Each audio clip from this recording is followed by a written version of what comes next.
Bahaya kalau beli rumah letak dua nama. Kenapa? Okey, kita tengok video ni sampai habis.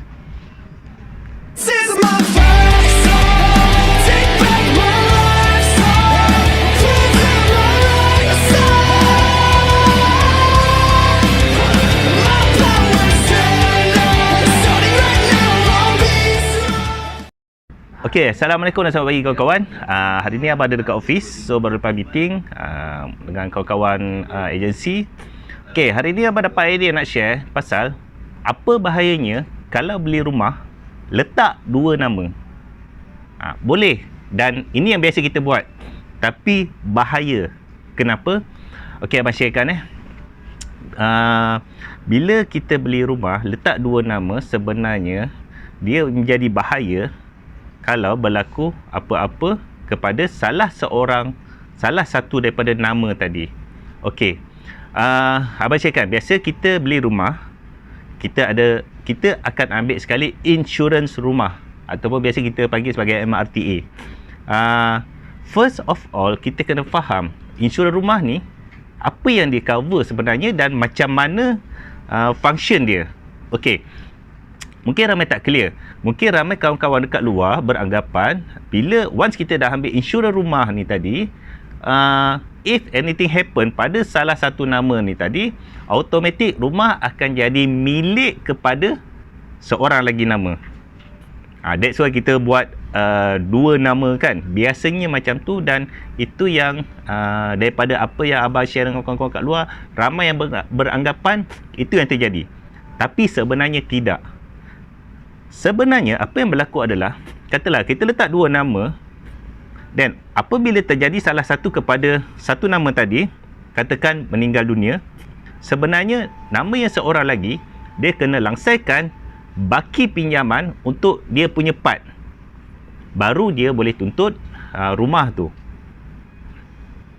Insurans rumah hanya cover, memang insurans rumah akan cover bila berlaku kematian, tapi dia akan cover part yang si mati ni tadi.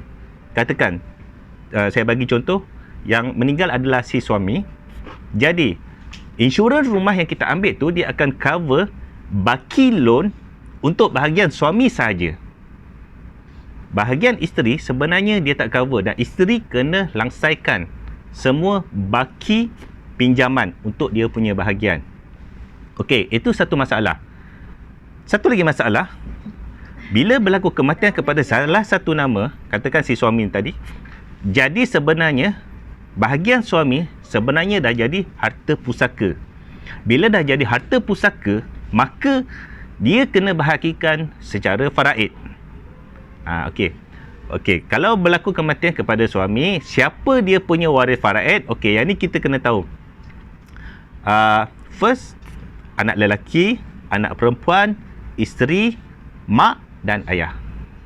So bahagian mak dengan ayah masih ada lagi, walaupun si suami tadi dia meninggalkan isteri dan anak-anak, termasuk walaupun ada anak lelaki. Kalau tak ada anak lelaki, dia lagi panjang. Dia akan ada pakcik apa semua. Tapi okey, kita cerita yang paling simple dulu. Okey, apa yang selalu terjadi, kita beranggapan bila dah letak dua nama, si suami meninggal, so rumah jadi milik isteri. Itu yang kita anggap, tapi sebenarnya bukan. Sebab sebenarnya dalam bahagian si suami tadi, bila rumah tu dah jadi harta pusaka, dia ada bahagian lagi untuk mak dan ayah si suami. Nak tak nak, si isteri memang kena bagi bahagian tu tadi, harta pusaka si suami tu, kepada mak dan ayah si suami. Sebab yang tu memang diorang ada hak dekat situ. Jadi first masalahnya adalah si isteri kena bayar total baki pinjaman yang masih ada untuk dia punya bahagian. Tu satu masalah. Satu lagi masalah, dan kalau kata mak dan ayah ni tadi, dia menuntut bahagian diorang, nak tak nak si isteri kena bagi. Dan benda tu, aset yang ditinggalkan tu, katalah rumah. Jadi rumah adalah sebiji. Dan macam mana dia nak bagi portion tu, portion yang bahagian untuk si mak dan ayah si suami tadi? So maknanya dia kena ganti dengan cash. Mana nak datang cash? Okey, kat sini abang share satu solution yang bagi abang paling mudah, paling jimat, paling murah, paling efektif dan paling cepat. Okey, apa dia? Gunakan hibah takaful. Okey, macam mana hibah takaful nak settlekan masalah ni? Okey, katalah tadi waktu kita beli rumah, ambil pinjaman ataupun mungkin selepas tu lah. Mungkin dulu masa ambil buat loan nak beli rumah, kita tak ada idea ni kan. So tak apa, benda ni boleh buat walaupun selepas kita dah beli rumah. Okey, let's say macam tadi abang bagi contoh, katalah rumah tu nilai dia masa kita beli adalah 300,000. Campur loan, campur interest apa semua, untuk 30 tahun total dia jadi 500,000. Jadi bila 500,000, buat hibah takaful satu nama 250,000. Katalah si suami buat hibah takaful 250,000, si isteri buat hibah takaful 250,000. So if anything happen dalam tempoh sebelum rumah tu habis dibayar, pinjaman tu perlu dibayar.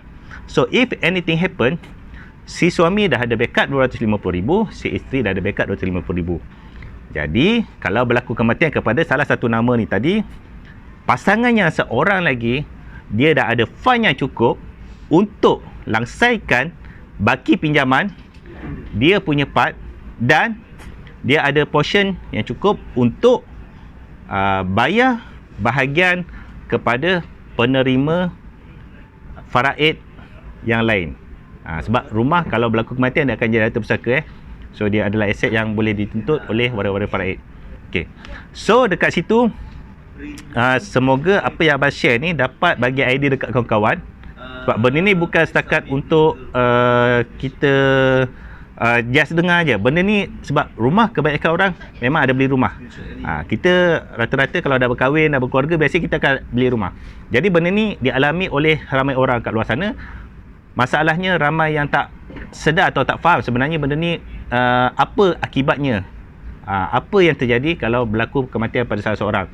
Jadi kat sini abang sharekan, dan abang sharekan sekali dia punya solution. Semoga benda ni dapat membantu kawan-kawan kat luar sana.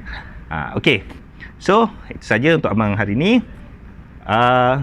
Semoga apa yang abang share ni dapat bagi manfaat kat kawan-kawan. Tak handsome, tak apa, janji ada takaful untuk orang-orang yang kita sayang. Okay. Assalamualaikum.